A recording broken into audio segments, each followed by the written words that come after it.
Alrighty, let's get started. Good morning. Thank you everyone so much for joining us for the Marketing Pivot, how B2B CMOs are navigating crisis.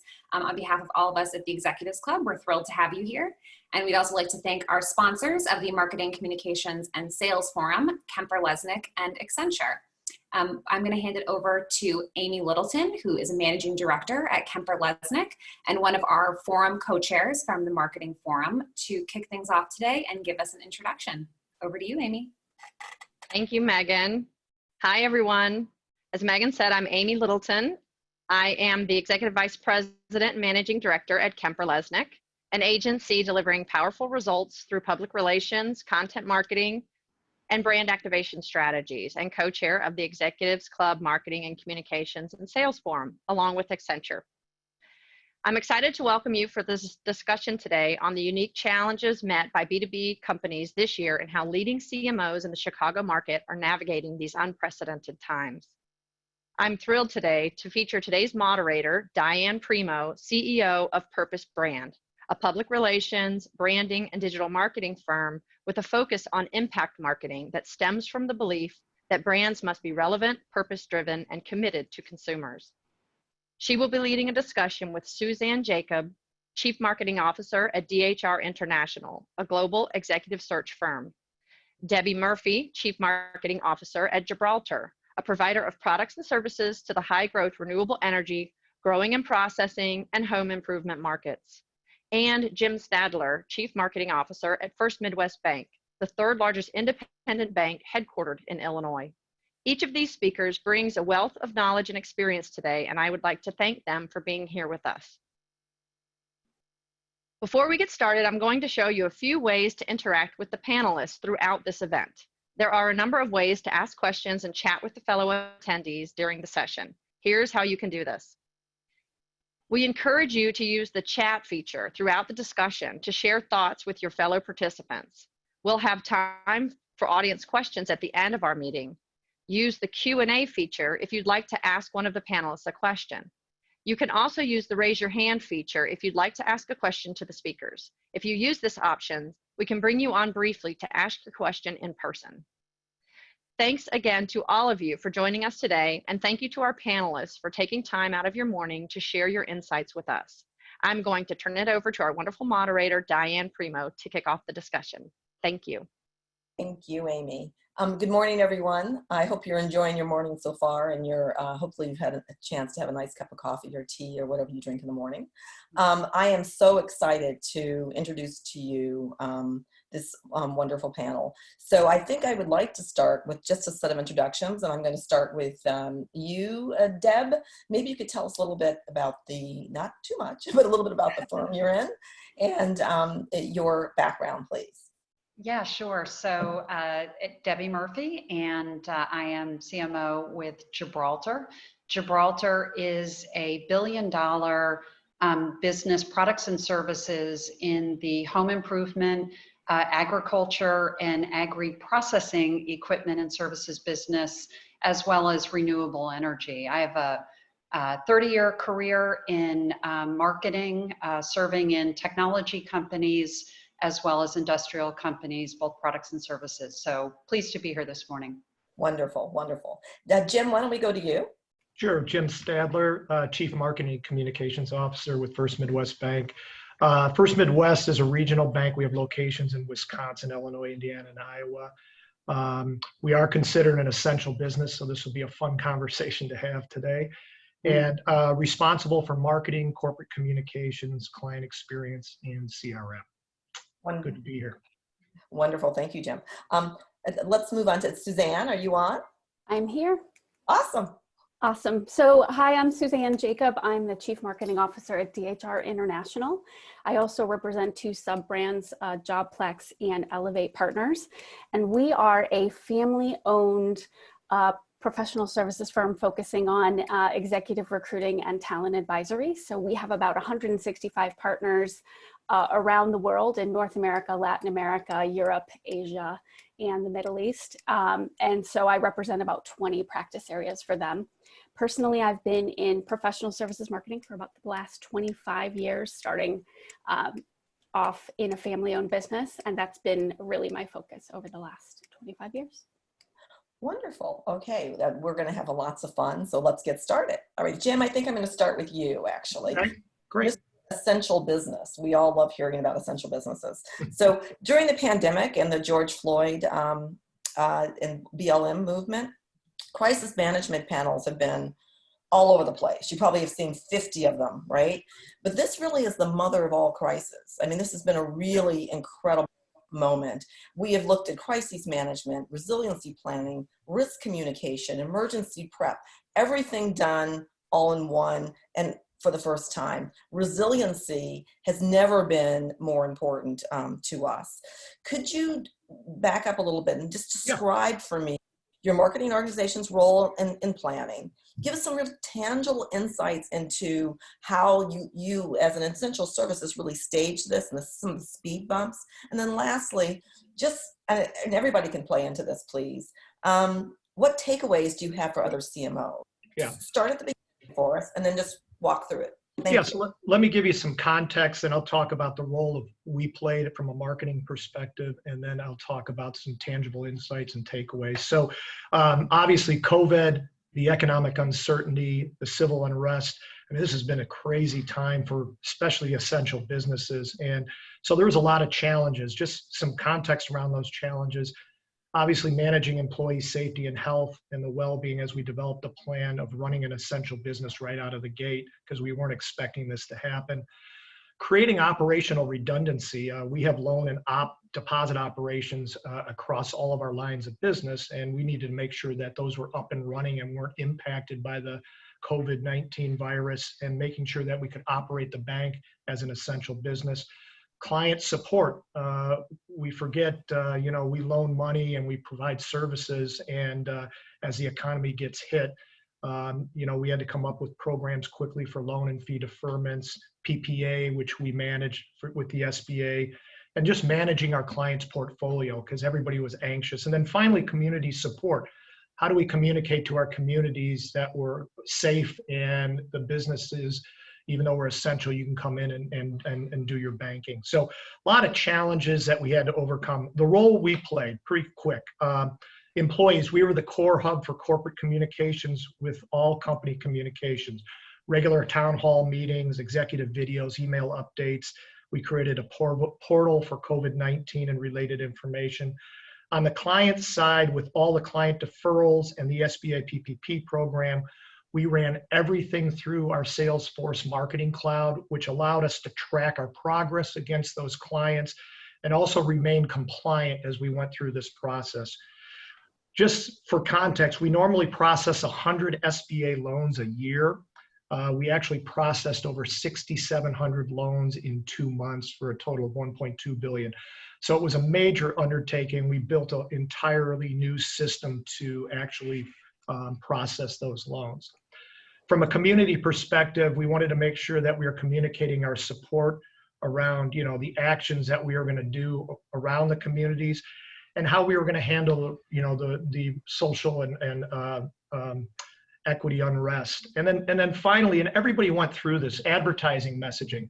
When we came out of the gate in February or January, February, we were business as usual. We had to pivot very quickly to a message about we're all in this together, more of an empathetic message. We ran that a couple of months, and then we decided at some point when the economy was opening up that we should probably pivot to more of a positive message about getting your business momentum back. So in May, we did that as well, ran that for about 2 months, and then moved to a business as usual message in July. So a lot of moving parts, but they were very well thought out within the alignment of our organization. Just some tangible insights and takeaways. Over communicate. We did, you can always over communicate. When you under communicate or under put, it's people are going to wonder what's going on.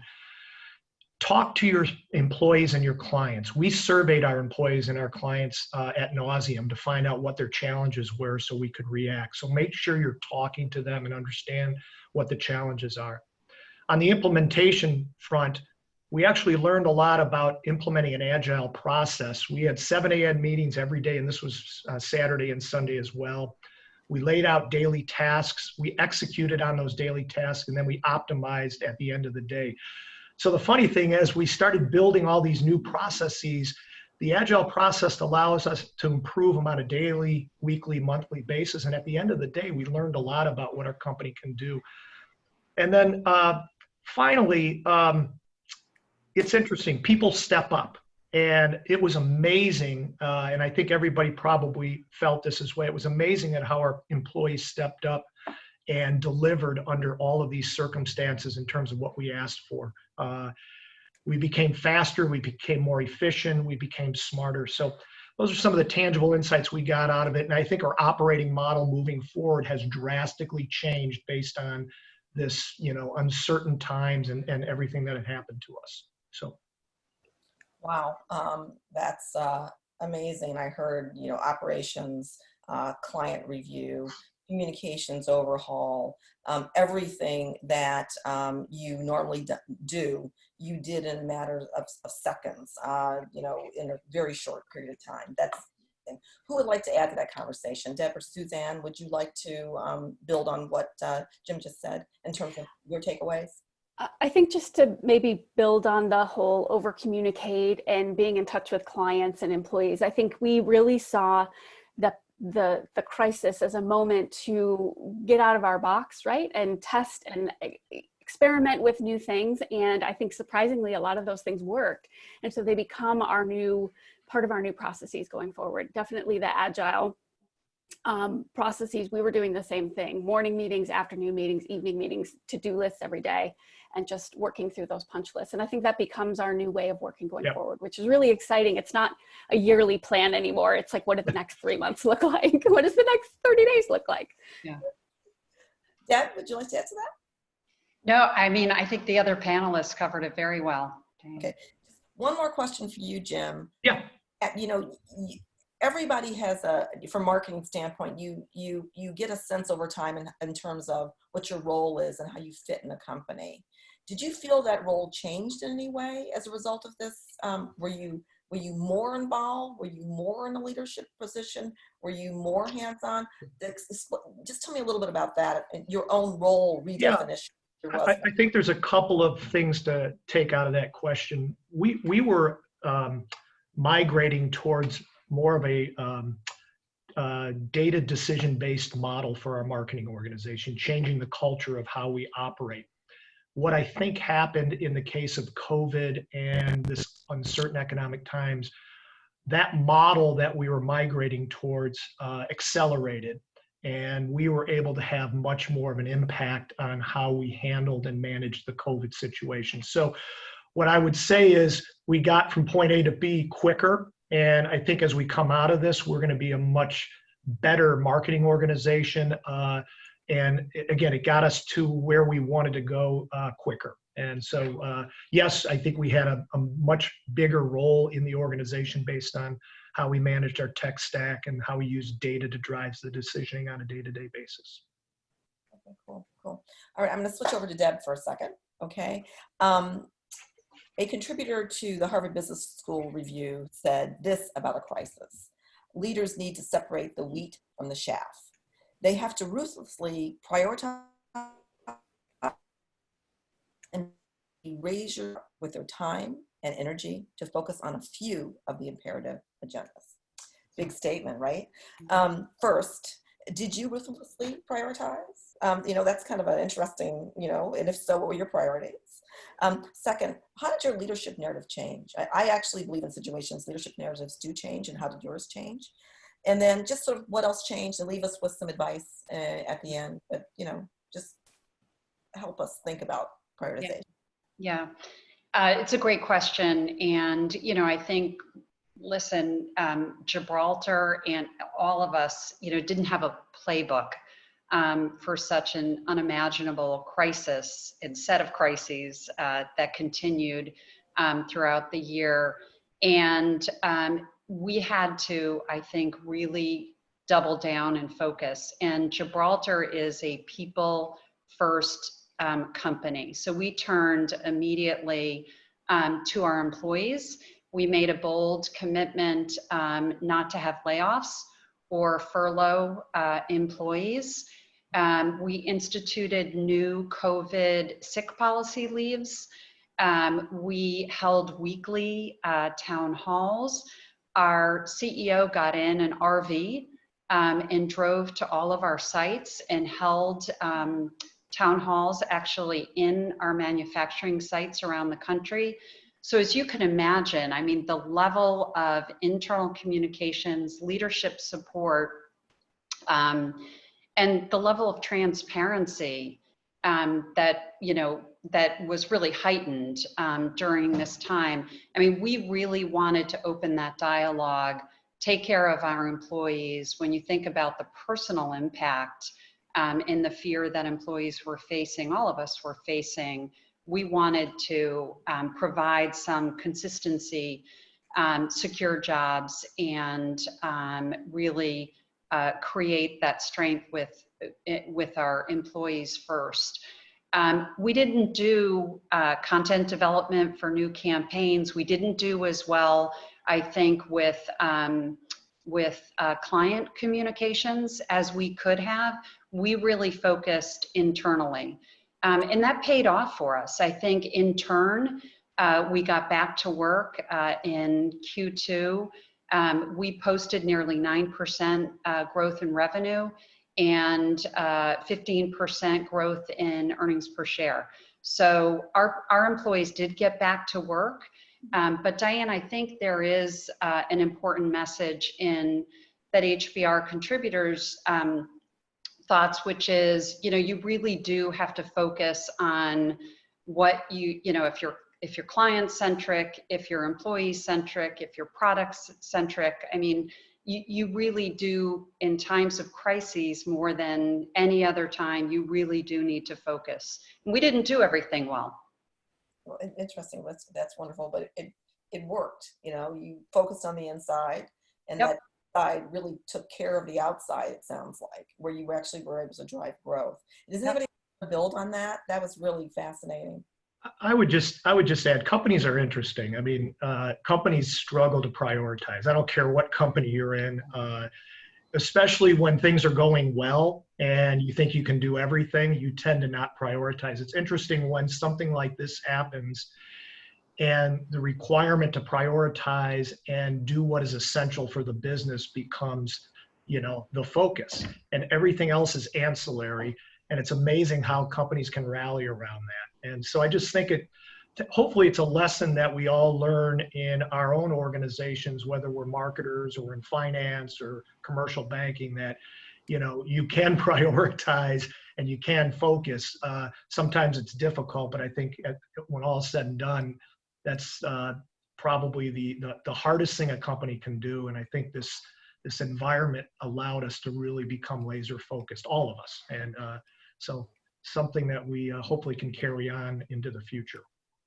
Suzanne, do you want to add? Yeah, I do just want to add, I agree with Jim that, like, the ability to say, we're going to do this thing and we're going to get it done today is something we would struggle with before. And so it was fun to have, in a way, to have this driving that activity. Different maybe from Gibraltar, I think DHR was more client focused, and our employees drive that. So we have a partnership, 165 partners around the world, and we needed to give them what they needed to really drive that partnership with our clients. And so it was an interesting employee to client sort of focus. And I think, to Debbie's point, we didn't do everything right all the time, but we tried really, really hard to focus on the right things. Okay, all right. And a perfect segue into the next question, Suzanne. I'm going to actually ask you this question, right? Okay. This crisis has redefined so much for us. I mean, if you look at it, redefine how we do our jobs, sort of where we do our jobs, how we design offices from a space standpoint. It's redefined even how we hold events like this, right? We're doing this virtually, and in the, you know, previously we would have been in a nice room. We might have had some coffee at the table. All had your coffee in hand, right? So we're kind of mimicking that. So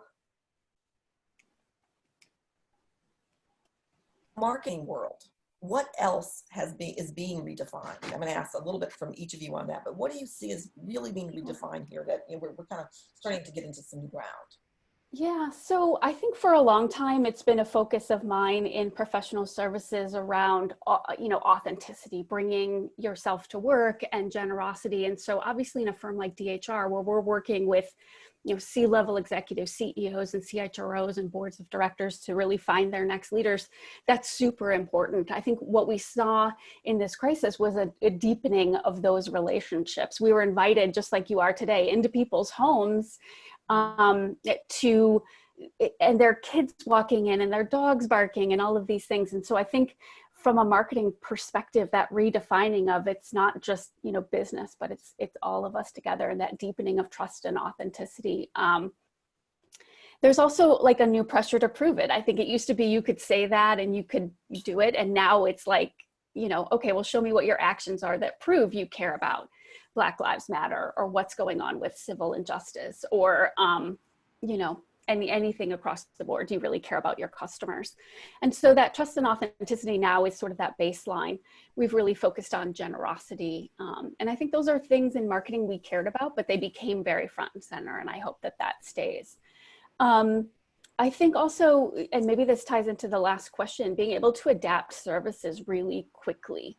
We needed to take, what we do, executive search, really fell by the wayside during a crisis. Nobody was hiring anybody. In fact, they were laying people off, right? So how do we adapt that service really fast, keeping in mind that trust and authenticity and generosity? And so we had to really revamp that service model. So we changed from focusing on executive search to more talent advisory and how can we be helpful. And changing that pricing model has to be dynamic too, to say, you can't really afford what it is that we need right now. What does that look like? How do we stretch out payments? How do we stretch out obligations over time? So I think, doing that stuff marketing has always done. We had to do it extra fast. And I think consumers and clients are going to expect that more going forward. And then we did a lot of events. That was a big part of our marketing strategy because, again, thinking about trust and authenticity and that one-on-one, people traveled every day within DHR. So we really thought a lot about that customer, that client and prospect candidate experience and found new ways to do that. So we couldn't be in a room together. So we organized very small, like 4 to 6 people events like this where there weren't 80 people watching us, and we could really talk deeply about the challenges in our business. And that had no value to DHR except to build those relationships. But we wanted to bring together people who didn't know each other, who were either in the same industry or apart in different industries, to learn from what they were doing across those. So we had people on calls talking about how they were going to adapt their supply chains, things that had nothing to do with DHR, but we were really focused on wanting to give that experience and our relationships to build that trust and generosity long term. So I think as a takeaway, just looking for areas of opportunity for you to add value that maybe don't have a short-term impact are really important, especially in our business. And sort of remapping that customer journey, which has changed so much in the last 6 months, to find out where those pain points are and how you can, authentically and generously fill those gaps. Anybody else would like to add to that? Yeah, Diane, I'll jump in there. I think Suzanne touched on something really important, which is, the role of marketing clearly has evolved over the years. And as the customer buying journey changed, it was no longer, marketing generates interest and a lead, throw it over the transom to sales to close the sale. That we know that conversation that we're creating with customers and with prospects is ongoing, and it's multifaceted. I think that the work from home and the realities of the pandemic have given us an opportunity to really create new conversations in a new way that really does reflect, I think, Suzanne, what you were touching on is it really was reflective of your brand and your client support and trying to be for your customers what they needed at the time. Right. Absolutely. Jim, do you have anything? Yeah, just a couple of things. I think we learned, and I think it redefined that we can be productive at home, remote work. I think that's great. It's going to be interesting to see how that plays out, but I know our team was very productive working remote. Secondly, I think speed to market. Suzanne, I think you mentioned that. I think we learned a lot about how we can be more agile, faster, make quicker decisions. And I think, we get stuck sometimes as companies in the bureaucracy. And I think this helped open a little bit of that up. And in our business, especially in marketing, it accelerated the digitization of of the financial services industry. I mean, you're going to see a massive acceleration based on, consumer, commercial, wealth, small business, the digitizations of those processes and how we go to market. I think we'll focus more in the lower funnel, more transactional versus the upper funnel as we move forward. So I think that's great for the business, and I think it's going to get highly competitive, but I think it's good for business. So. That's great. And so, Jim, we're going to segue right to you, because I know this is going to be you probably have the best war stories here, but we're kind of playing the long game here, right? Yep. And it's a long game because this isn't over. It's by no means over. So what's going to happen is we're going to get thrown lots of curveballs along the way. And what I would like you to do, and these curveballs in some cases are going to be gigantic, describe for us some of the curveballs you've been thrown, and then tell us how you handle it. And did it create new processes for you in terms of how you catch it and respond? So just let us hear a little bit on that. Yeah, one thing I would say to everybody is don't get complacent, because this thing is far from over. So we have a pretty good insight into it based on how our customers are reacting to it. So on the long game, our chairman and CEO keeps reminding us that, ultimately our mission is to help our clients achieve financial success. And he always says, if we focus on that, understanding all of the noise around us, we're going to be fine. So we do have a North Star that we focus on. And I think that's important, right? But, let's talk about things that we didn't expect in January, February that kind of hit us over the head and really had an impact on our business. I guess we could have predicted maybe zero interest rates, but I cannot tell you what impact that had on our business mix and revenue. The economic uncertainty, our client health and liquidity is a big deal for us because we have to manage through that. And it impacts marketing where we focus. The unpredictable length, this is where I say don't get complacent, the unpredictable length of the economic uncertainty. How do you manage through that? What do you do? And then social unrest, how do you respond? But, you said name one. I would say disruption to our core business. As you can see by bank stock prices, we've taken an earnings hit. And a lot of that has to do with zero interest rates, not our need, but the being smart about adding liquidity to our business so that we can manage through the crisis. And, we do have processes in place. We are a highly regulated industry, as everybody would know. So we do have processes in place to manage our risk around loans, credits, operational areas. But I think the key to us is we kept our same priorities. We just needed to reevaluate. They didn't change. The pace at which we implemented them changed, and what and how we prioritized changed. So, and that was across the board. Give you an example from a marketing perspective. We went to a monthly forecasting model. We prioritized based on those plans, and we responded accordingly. We reduced general spend on the brand side. We focused in lower funnel activities because we felt like we could communicate one-on-one with our customers more and hopefully drive some revenue opportunities. And we focused on investments that were essential, and we pushed to the side those investments that we felt were non-essential during this period of time. So that's really how we reacted in the marketing world to some of these challenges that we faced. You guys want to build on that? I think just, Jim said it, agility and, really, I think what I would add is, really relooking your value in the marketplace in terms of what customers are looking for in terms of solutions. I think it gives us the opportunity not only to look at the products and services that we offer as an individual entity, but how do we fit in the ecosystem, and does it create new opportunities for alliances and partnerships to really develop a new go-to-market offering collectively that customers may be in the market for. So I think a relook of that go-to-market model that you've created, we're going to have to remain agile. I think there are clearly new opportunities there for all of us. What's interesting about what you said, Jim, is I heard you say the North Star, right? That your CEO was very clear on. This is the North Star. This is what we really, at the end of the day, need to do. And if we do this, we're going to take care of everything else. Yep. Clarity of purpose. I always say clarity of purpose is so important to an organization. Yeah.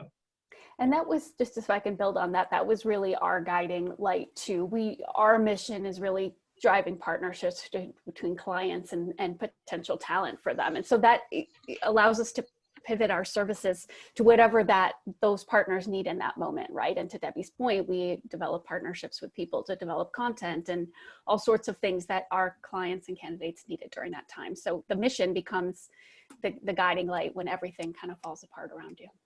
Diane, I'd add one more quick thing that's interesting. I mean, in times of crisis, you have kind of two camps: people that really react and go out and get things done, and then there are a lot of people, just because of clarity of purpose or priorities, are looking down at their feet or toes and aren't really moving the business forward. And and they exist in every company. There's both camps, and you really have to bring the ones that just don't quite know what to do in these times. You got to give them clarity of purpose, and you got to give them direction as to where they should be moving forward with. Some do it naturally, but many don't. And so I think having a North Star and kind of building your priorities around that North Star is, I think, very helpful to organizations. I heard you say one other thing that I thought was really important for the group to take away. You actually said that you started to think about investments from an essentiality standpoint. Just as you're an essential business, we talked about prioritization here. There seems to me to be an underlying current, and we talked about prioritization as well. Really understanding and defining what is essential. That North Star in combination with what is essential, really kind of guiding you and pulling those things together. I got that as a big takeaway.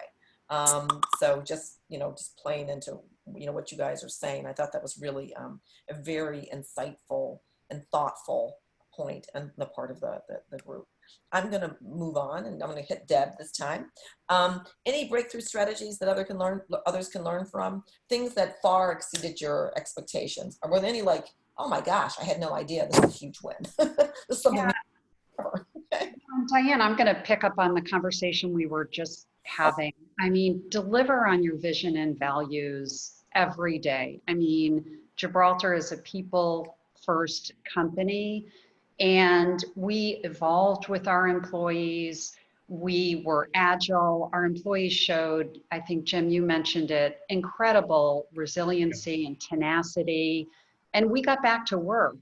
Within weeks, we turned manufacturing lines, we redesigned, we were manufacturing face masks and face shields. We manufactured hand sanitizer. So we redesigned entire manufacturing plants. And that really sort of galvanized and coalesced the organization together. But you don't post returns, as I mentioned earlier, by not sort of getting back to your business. And we did that well. And I would say coming out of sort of that crisis, we reinvested in market research. We got our fingers on the pulse of what our clients were thinking and how we were moving forward. We put new strategic plans in place, presented those out to our board in August. So we evolved as a team from sort of the crisis to manufacturing essential products to really addressing some of the backlogs that we built within our product requests. So you can't get distracted. You got to stay the course. You've got to invest in your markets. We've all read it's the folks that invest in times of economic downturn that come out of these crises best. And that's where we've placed our money. We're investing in markets. We're investing in marketing. We've continued to hire through the crisis. So that's really a strategic learning. We are really continuing to invest for the future growth of the business. Great. That's great. So, I do hear, people on the other side, and we'll get to this maybe in the Q&A, and give you guys time to think about it. Measurement. What are you measuring? What are you tracking? Things of that nature as you think about these, what you're doing in the marketplace.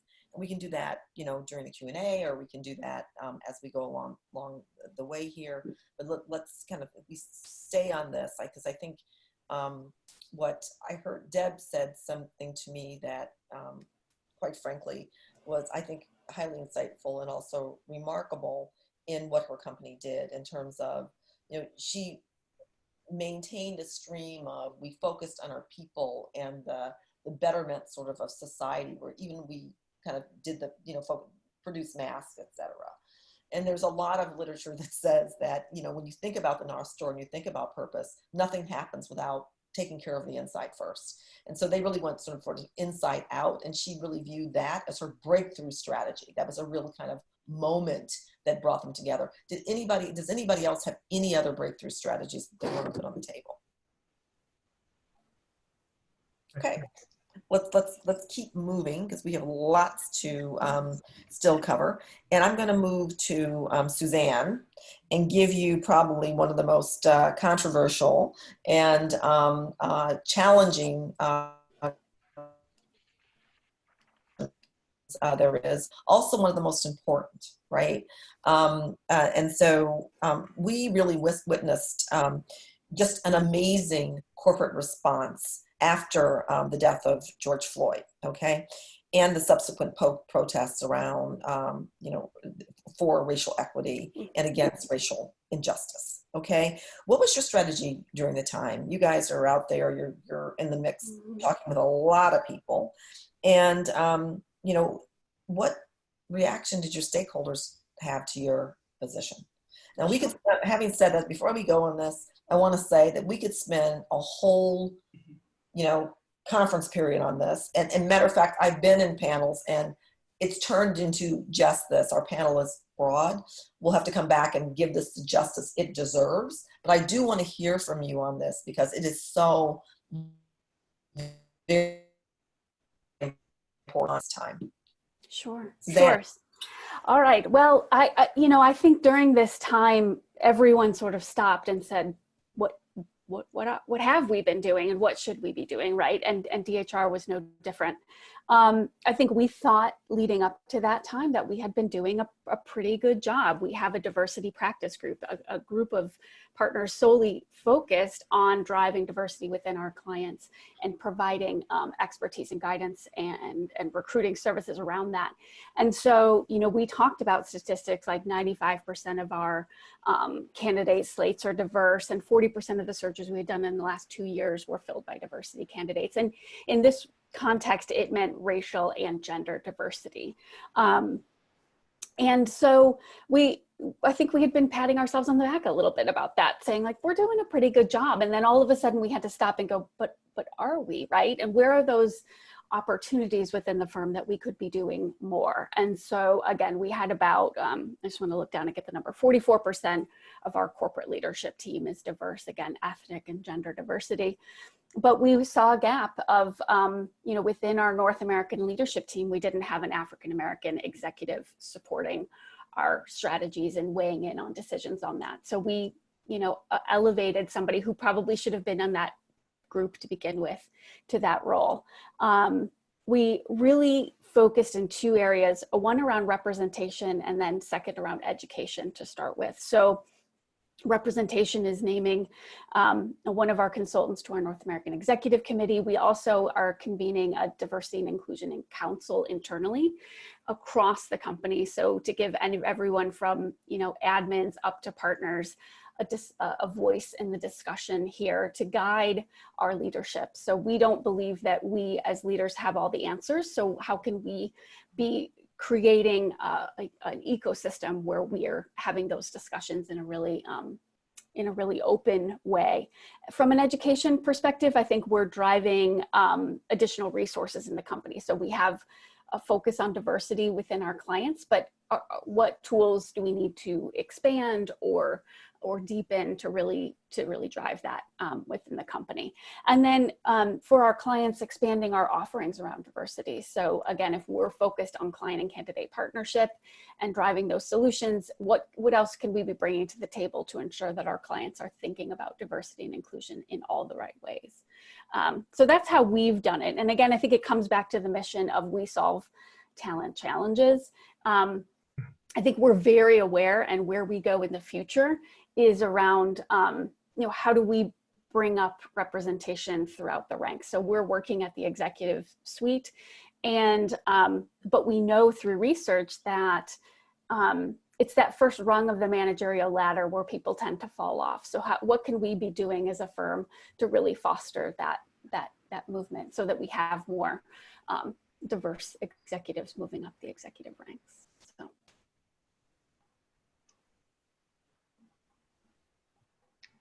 Diane, we can't hear you. Couldn't hear you.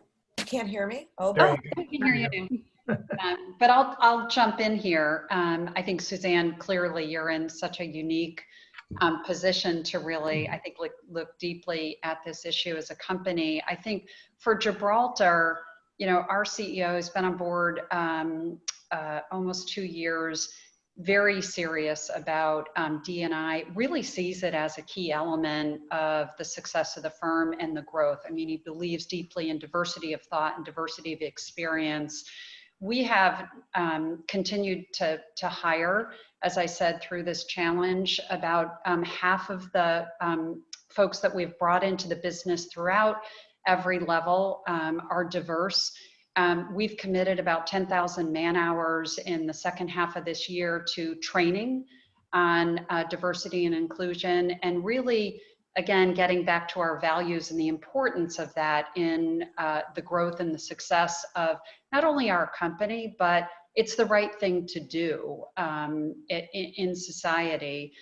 I think most importantly is this is a journey. I mean, we're not here. Yes, we hired half of our new employees, our diverse candidates, but we're not proud of where we are. We need to do much better, and we want to hold ourselves accountable for continuing to raise the bar in terms of diversity and inclusion. I'll just add to that. And Deb, I like how you described it's a journey, because it certainly is a journey. Corliss Garner heads up our D&I initiative, and she's really done a nice job framing things out. I'll tell you that we recognize we can do a better job. Our whole strategy is around actions versus words, and we've made some commitments there. Our CEO is very committed. We signed the Mayor's CEO Action for Diversity and Inclusion. It's a pledge that we did in March, and it commits us to the advancement of diversity and promote an inclusive workplace. We're part of the Advancing Equity in Banking initiative. The goals there are drive more hiring, drive more lending in small business and mortgages, investment in community development, philanthropy, and communities of color. Our CEO is on the council. We have an executive council, so we have a number of members there. So we're really trying to push action. And then the one thing that we've talked a lot about is, we're a bank, so we're in local communities. We need to invest in those communities, and we need to get our resources into the zip code, not into the Chicagoland area. And so that's really a focus of our bank. We donated $2.5 million as a commitment through our foundation. $750,000 of that went to the United Way, and then they're going to deploy it in zip codes around the city. So we're trying to be more action driven versus voice driven. And hopefully, again, Deb says it's a journey. It's absolutely a journey. And we just need to continue to commit. That was, this is one that we could talk about, quite frankly, forever. But I think the key for this one is action, not words. People are looking, they're observing, they're watching, and they're looking at numbers. And despite everything that's happened in, throughout society, there hasn't been a lot of movement in numbers. And so as business organizations, we pride ourselves on being, people driven, being North Star driven, but also being numbers driven. And I think that that's a little bit or a lot of what folks are asking us for, is to take that action, which I'm so happy to hear everybody say that they are focused on, because I think that is core, but take that action and move it to results. So having said that, thank you so much for that discussion. I'm going to move us along. And if I move us along, I'm going to go, back to Jim. And Winston Churchill said this, but Rahm Emanuel, our mayor, clearly stole it. But he used to go around saying, never let a good crises go to waste. Don't lose an opportunity. It's really a great opportunity for change. So having said that, my question for you, Jim, and then I will touch with all of you, is how are you using this time to be better and stronger than you were when you went into it? So how are you using this to be better, right? So I'm going to talk about three themes. Theme one, we were, and I mentioned this earlier, we are on a mission to have a cultural shift in the marketing department to focus on data-driven decisioning, speed to market, optimization of the results. Performance-based decisioning is what we call it. This whole COVID crisis and the uncertainty sped that up, okay? And so that's a huge benefit to our marketing organization. The second thing is, and we talked a lot about prioritization. And I can't stress this enough to the audience out there, clarity. And I've gotten this from my people 1,000 times. Clarity of plan. What's our plan? Clarity of priorities. What's the priorities in that plan? And I always use this with our team. How do we win? What does winning look like, right? And that could become in the form of a KPI. What does success look like? They need to know that in order for them to figure out, what we need to do to drive the business forward. And it gets back to KPIs. Diane, you mentioned KPIs.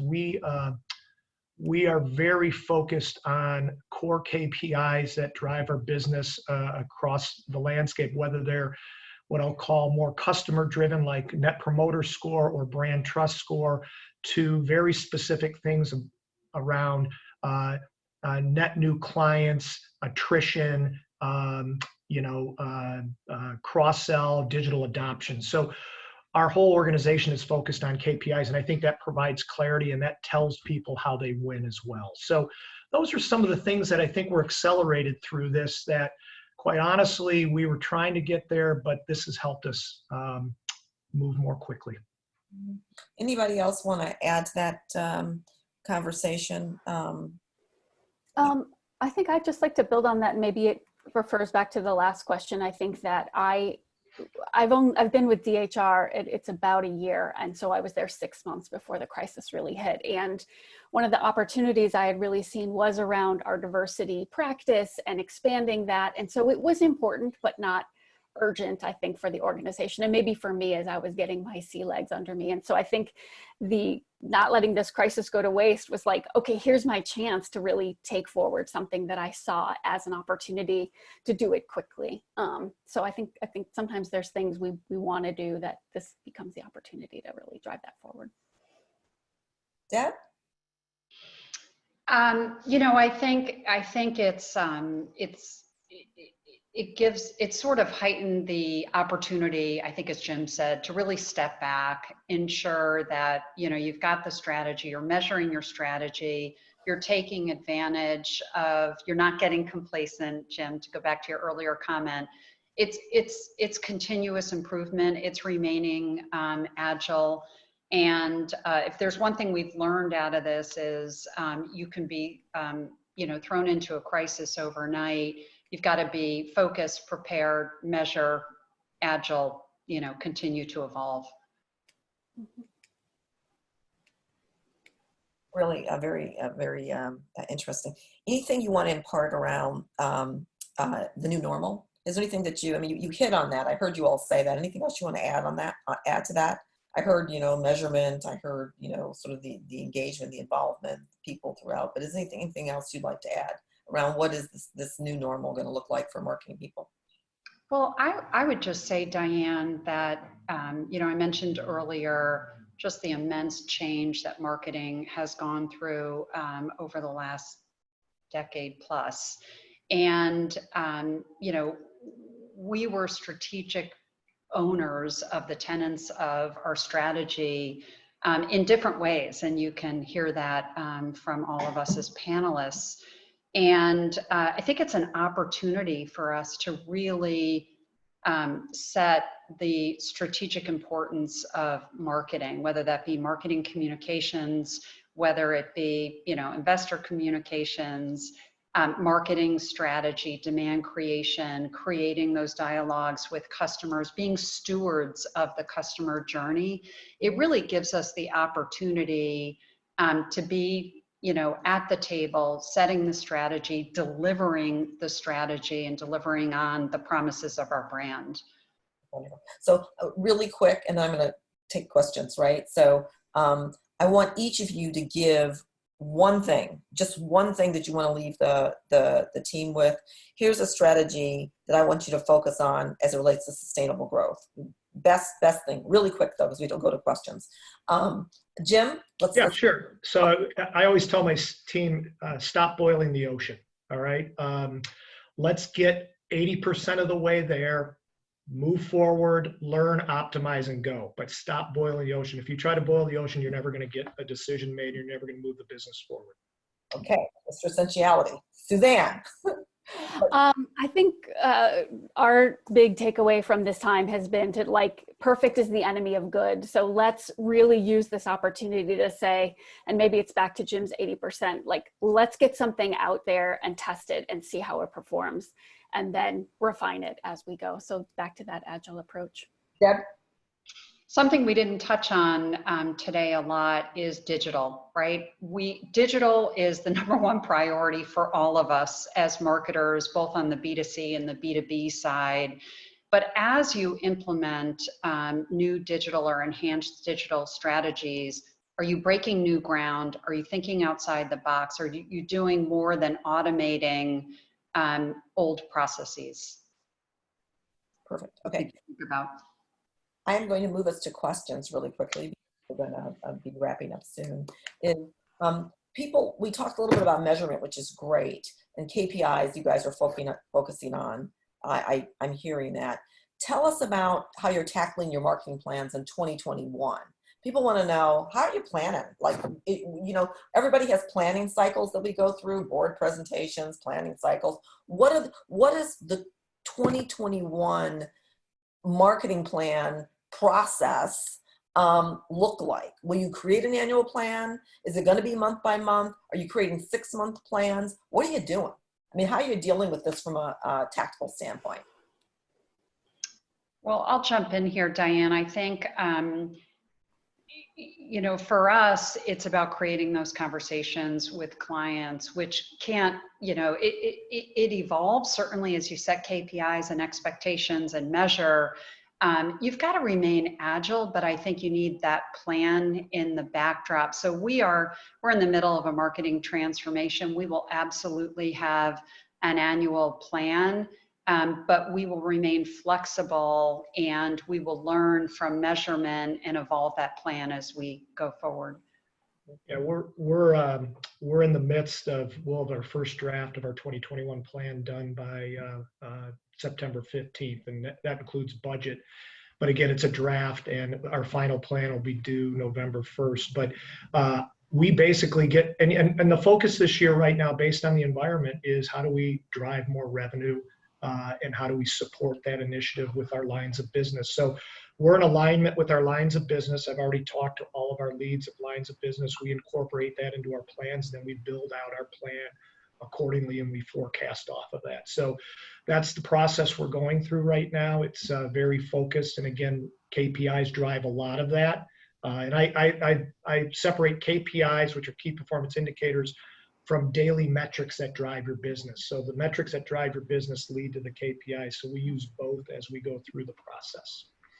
So hey, Jim, I think that the question has your process changed, right? Like it's September, November board. It sounds like a normal planning cycle for. It is. It hasn't changed. The only thing that has changed in our process is, you know, we always say when we forecast January 2nd, the forecast goes out the window, right? I think what we're going to do moving forward is we'll probably reforecast every month moving forward. It's just based on the environment. I think it'll help us manage our business. Typically, we'll do that on a quarterly basis. So I think that's what. Very similar. There's a bigger sigh, like from the team, like, okay, we're planning this normal process, but we really are heard about it. So you got that's going on, the typical temp and tension magnified by 20 probably. Right. Anything from you on that? Do you want to add? Anybody else want to add to the difference about their planning process? I'll just say real quickly. So at DHR, we're planning to do sort of a long-term plan around, we have a planned rebranding of the firms that I manage the brands for. So we'll be doing that process along with like 3-month marketing plan tranches, just to keep touch of what's going on. So short and long. Mm-hmm. We have a couple of questions that are really interesting. They're all interesting, but this one is interesting. They talk about false information really being out there and customers really being suspicious of corporate motives, right? And so the question here is, how are you adjusting your messaging to establish authenticity and genuine concern for communities? And then last, has this overall change your core narrative as an organization? I heard that. Just who wants to maybe take that? Because I think we touched on that a little bit. It sounds like they want a little bit more. Should I re-ask it? Are you guys clear?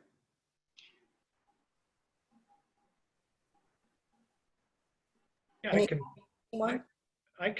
mean, if it's the reaction to kind of our messaging strategy that started out kind of focused on the business, we moved to more of an empathetic message about, you know, we're all in this together in March, April, and then we migrated.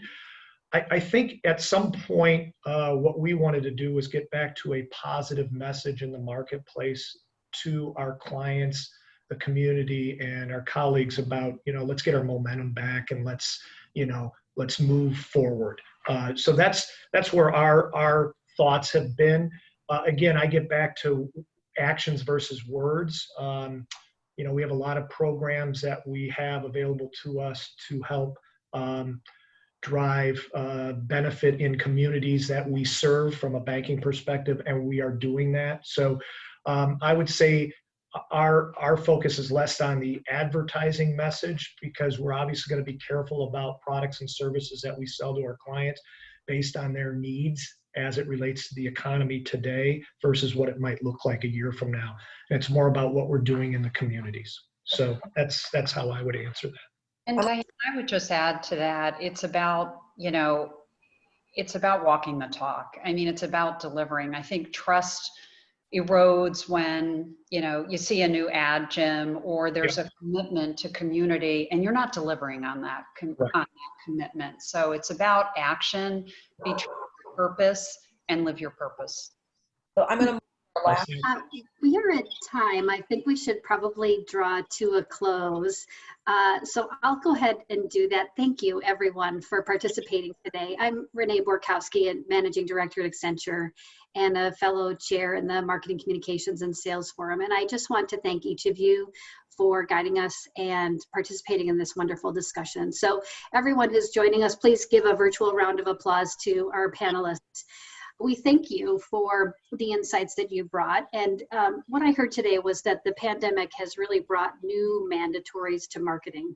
Jim, you mentioned agile ways of working, deeper and more frequent communication with customers and clients, reliance on technology, renewed belief in that we as an organizations that we can do more than we ever thought possible. You all mentioned that focus became an imperative.